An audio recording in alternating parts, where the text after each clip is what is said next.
In his studio in Accra, Zeto Fiakbe is busy at work. He writes comics and stories for children and young adults.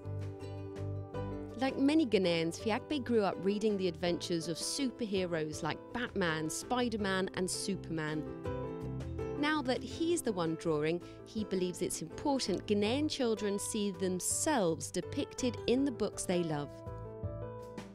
If a child associates their favorite hero character to someone that is not like them, there's a certain subliminal message that is being conveyed that the person cannot, solve their own problems, cannot be that agent of change in their environment. I think that's one of the consequences of having heroes or superheroes. People get inspired by them. So then if the person does not see themselves in the superhero, then it's very difficult for them to get that kind of inspiration.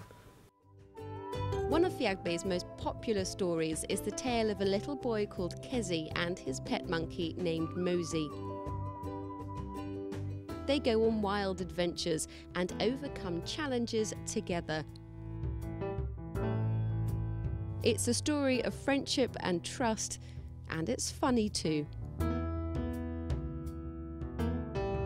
When I began to realize that you can actually create some of these characters to live in these places, to look like us, it opens the possibilities, it opens the floodgates, and there are just so many other things that can spin off and spiral out of that.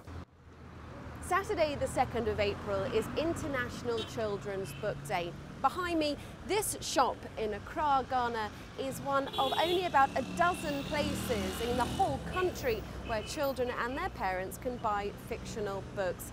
It is a very small market, which means it is difficult for Ghanaian writers and illustrators to get published. Book lovers believe that not only limits the amount that children in Ghana are reading, but also the type of books that they can access. How books are commissioned in several African countries are through schools and ministries of education, and of course they have an agenda which is education, which is literacy, that does not always prioritize fun and enjoyment and just imagination and craziness for children. And I think that's a shame, and that's a space where private enterprises, publishers, etc. can come in, because really that's what children want. Every child wants to have a fantastic time lost in the world of a book. This Saturday also marks the launch of the Golden Baobab Book Prize. It hopes to encourage and support African writers and illustrators so that they, in turn, can inspire a whole new generation of book lovers. Katerina, Vittozzi, CCTV, Accra, Ghana.